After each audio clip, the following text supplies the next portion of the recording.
Over the years, I've collected a lot of different plants for the garden, and with so many of them, they require a lot of watering. But there is a number of ways to conserve and be more water-wise in the garden. The first way to save water is to apply mulch to naked garden beds, raised gardens, and even potted plants.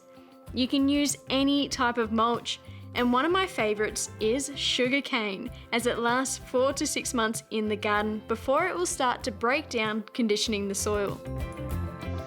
Having a rain gauge is a really good way to calculate how much water your garden might have had after a storm, especially one like this. And if you're still not too sure, digging down into the first inch of your soil, you'll be able to tell if your plants will need a drink or not. Throughout the year, temperatures chop and change, and the water needs of our plants also switch. By installing drip irrigation, you can prevent wasted water in the garden.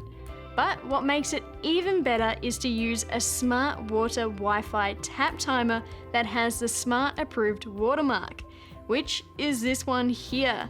And tap timers are the easiest way to save and control the amount of water used in the garden. This tap timer comes with a Wi-Fi hub, which means you can control up to 4 of these WX1 timers in and around the garden.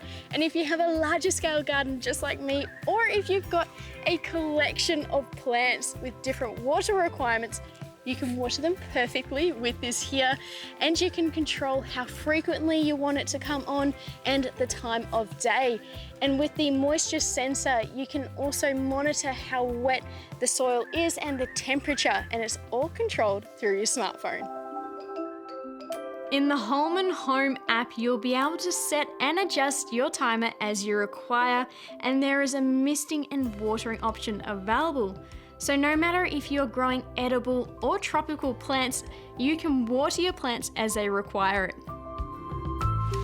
With an ever-changing climate, conserving water when we can will do wonders, even if it means leaving a bucket out in a storm to collect the rain and then using that water on the garden. And no matter how big or small the action is, our gardens and the environment will be thanking us for it.